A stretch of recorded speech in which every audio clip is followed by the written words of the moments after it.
proudest thing I could ever do. What I am having second thoughts about is the license that I stand here with that the people in there are supposed to have.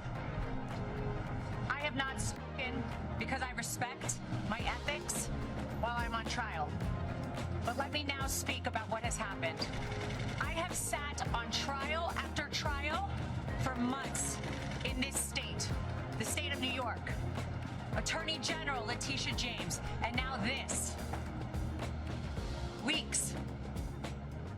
Why? Because President Trump is leading in the polls, and now we see what you get in New York. So don't get it twisted, whoever asked me that question. I am so proud to stand with President Trump. But I am not proud to stand with what I saw in that courtroom. I'm not finished. Let me just finish and I'll take questions, please.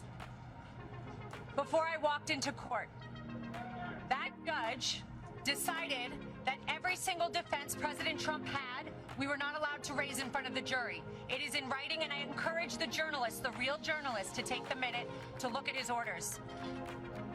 There was no proof. And I couldn't prove that she didn't bring in the dress. There was no DNA. There was no expert. My experts were denied. Two of them were denied to come in.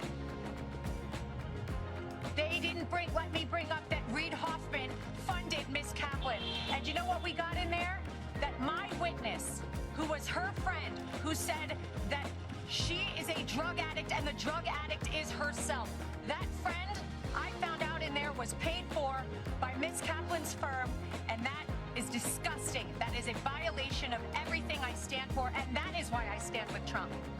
And that is why so many Americans are so proud that he is running again and so excited to run to the ballot box. But don't get it twisted. We are seeing a violation of our justice system. Ladies and gentlemen, you are not allowed to be stripped of every defense that you have. You are not allowed to be told that you can't bring it up.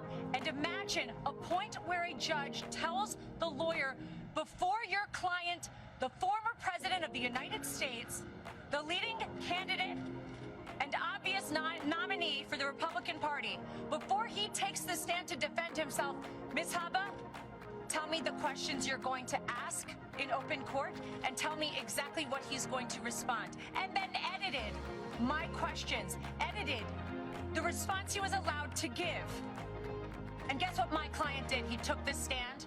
He abided by the rules of this corrupt system that I have seen. We will immediately appeal. We will set aside that ridiculous jury. And I just want to remind you all of one thing. I will continue with President Trump to fight for everybody's First Amendment right to speak. Everybody's a right to defend themselves when they are wrongfully accused, and to be able to say, I didn't do it. And to double and triple and quadruple down and say, this is wrong. This is wrong.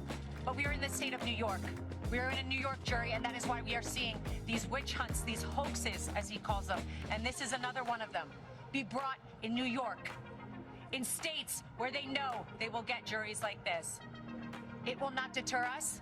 We're fighting, and I assure you, we didn't win today, but we will.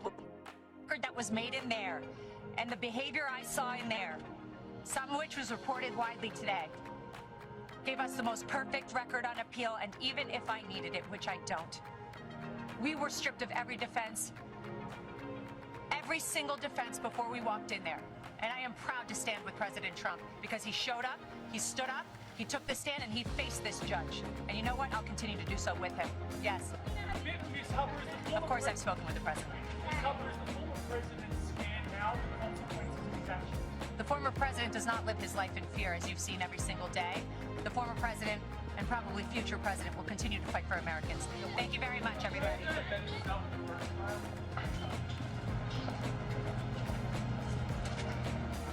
Alina, just need the money to pay. Why did you leave before the verdict? Why would you not have the guts to be there for the verdict? Do you not have the guts?